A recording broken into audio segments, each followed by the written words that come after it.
truths. And we're not studying every verse in the book of Genesis, but we're trying to get some of the main stories as we go through that are going to affect our understanding of the entire rest of the Bible. In fact, we've said that many of the things we've looked at so far, if you did not understand that part of Genesis, the rest of the Bible really doesn't make sense. Now, when we were here last together, with me at least, last week, Joe was here, and I understand that some of you are still singed, just a little bit. That there was so much hellfire and brimstone that came from the pulpit that some of you had to go home and get rid of the soot. But anyway, this morning we're back to Genesis. When we were last in Genesis, I should say, and we saw that God honored his promise. It took time, but when that promise came forth, the birth of Isaac took place. Now we're going to be in Genesis chapter 22, and we're going to take a look at John 3:16 in Genesis. Now you might say, wait a minute. John 3:16 is in the New Testament. In fact, John 3:16 is in the Gospel of John. That's why we call it John 3:16. Well, we are going to see a foreshadowing. We're going to see a type of Jesus Christ in the Old Testament. In fact, I'm going to be so bold as to say, this is probably the clearest indicator in the book of Genesis of what Jesus would come and do for us that there is. It is absolutely a phenomenal story about Abraham and Isaac. So, we will move on. Our key verse this morning will be in Genesis chapter 22, verse 14, that says, "So Abraham called the place, the Lord will provide. And to this day it is said, on the mountain of the Lord it will be provided." Now, that title in English may not mean anything to you. We're going to see later on that the title in Hebrew is Jehovah Jireh. The Lord will provide. So, what's going on here? Abraham says the Lord will provide. Why does he say that? Well, the point that we're going to see is this.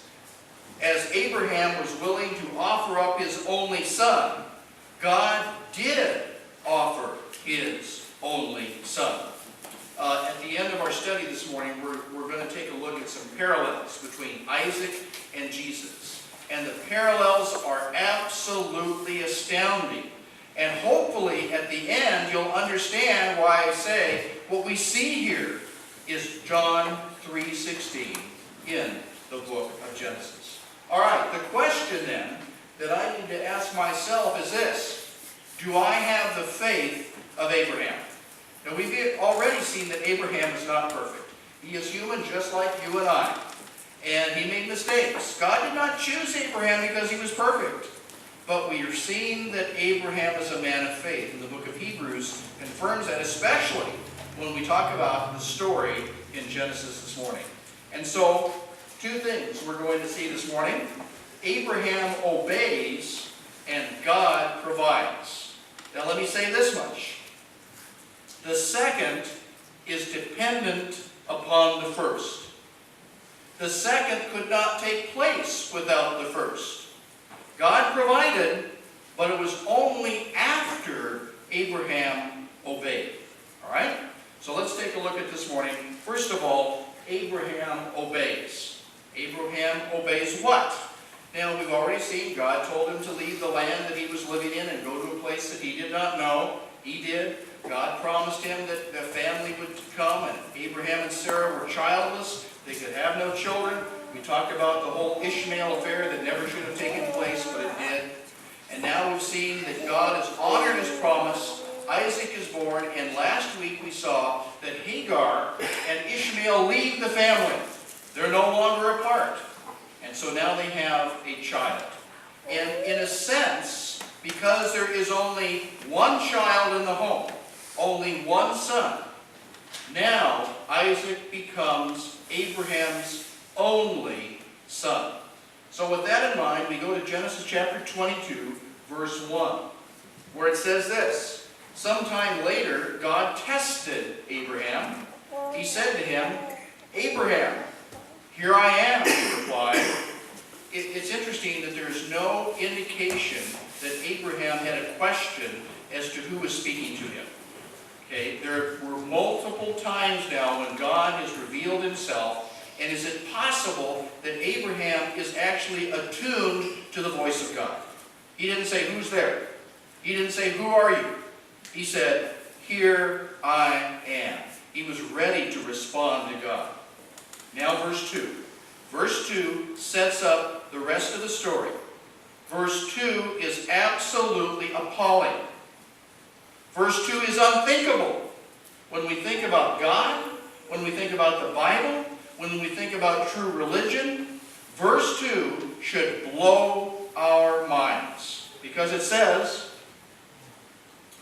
"Then God said, 'Take your son, your only son, Isaac, whom you love, go to the region of Moriah, sacrifice him there as a burnt offering on one of the mountains I will tell you about.'" Now, if that doesn't blow your mind, I don't know what will. And there's a lot of reasons it should blow your mind. First of all, human sacrifice is condemned throughout the Old Testament. So how could God even ask Abraham to do such a thing? The next thing that we have in mind is that God, 60 years before Isaac was born, promised that a child would come, and he didn't come, and he didn't come, and he didn't come, and finally he came. Now, some people believe that at this point, Isaac may have been in his teens. Some Bible commentators go so far as to say he may have been 30 years old at this time. But the fact is, he is his only son. And we need to remember that phrase, because that phrase repeats itself in the story over and over again. Your only son. And you need to remember that phrase later on when we talk about John 3:16 in the book of Genesis. Now, David Guzik, in his commentary, says this: "Significantly, God calls Isaac your only son, when in fact Abraham had another son, Ishmael. But since Ishmael was put away from Abraham's family, then as far as God was concerned, Abraham had only one son. And he was a miracle. They had waited for him. Great joy came into their lives.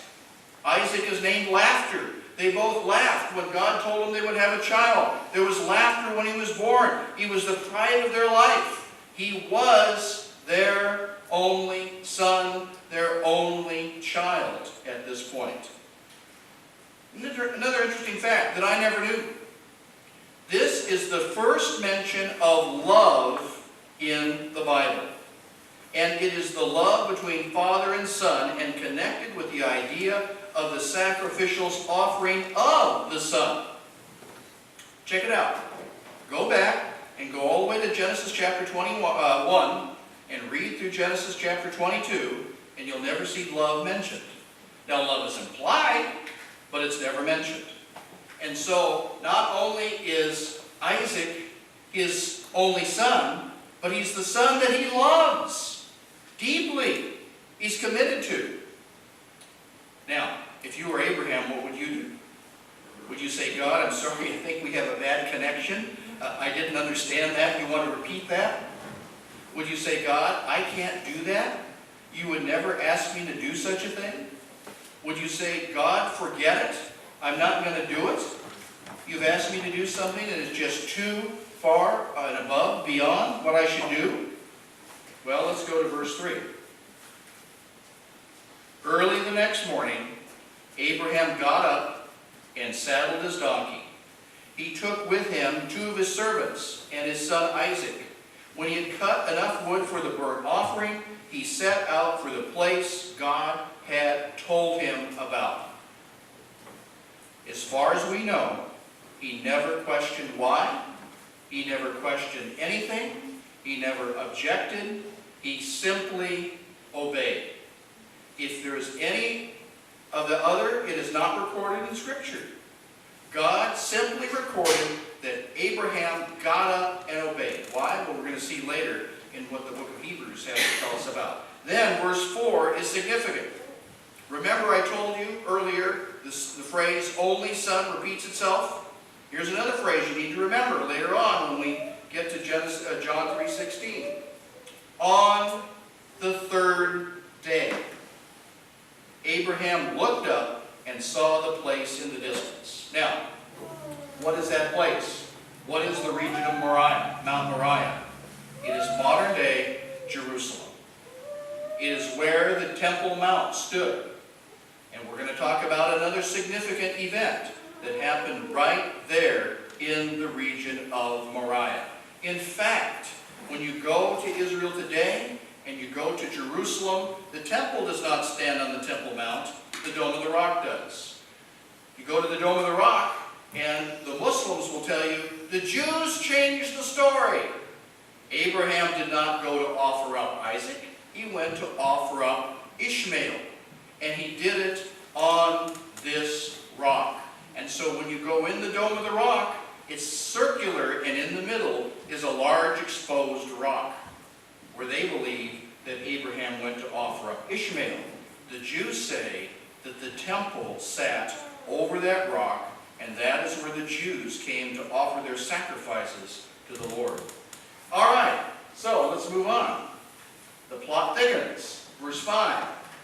He said to his servant, "Stay here with the donkey, while I and the boy go over there. We will worship, and then we will come back to you." Okay? Just Abraham and Isaac. Now, a couple key important phrases there. The first of all says, we will worship. Why is that significant? Well, I didn't know this either.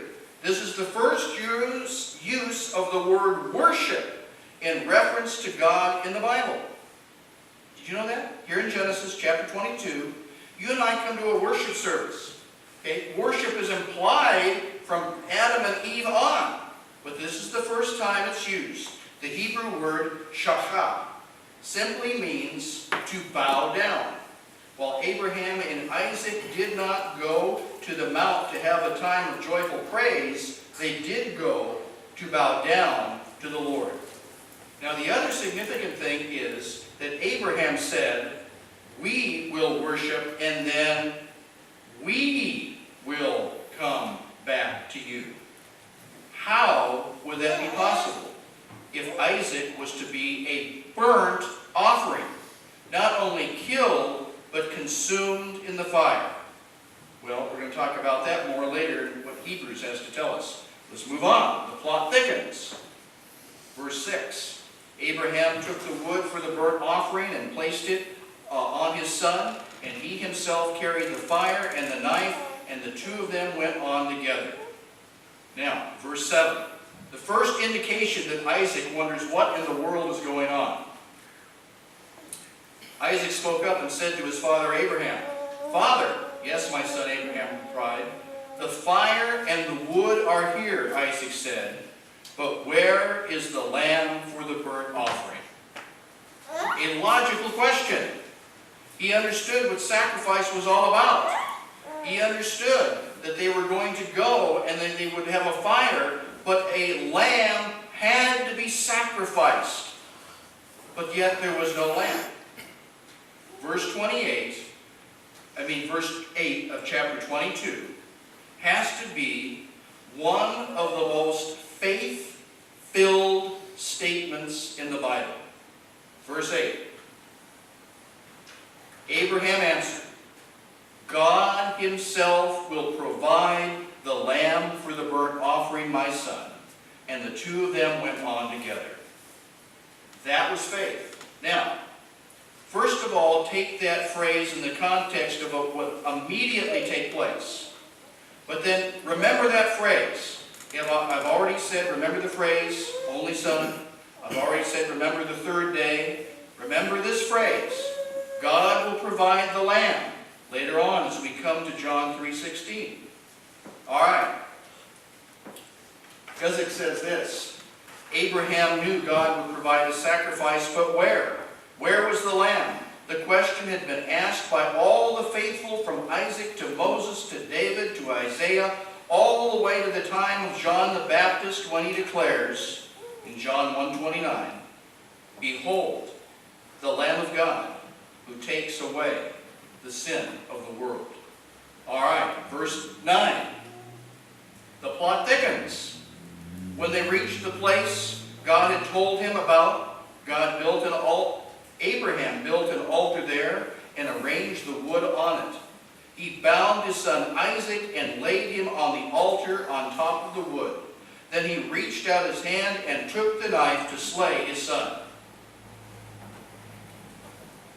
Just as there's no indication that Abraham balked about the request that God gave him, there is no indication here that there was a struggle between Abraham and Isaac. Isaac asked, "Where's the lamb?" And yet here we are told Abraham binds his son and lays him on the altar, and he takes the knife. There's no indication that Isaac balked. Was Isaac even a man of faith at this point? All right, so we've seen Abraham obeys. Now we're going to see that God provides. What is interesting is that when Abraham was back in Beersheba, when God gave him this command, he did not take a lamb with him. God did not provide a lamb that they carried with them for 3 days.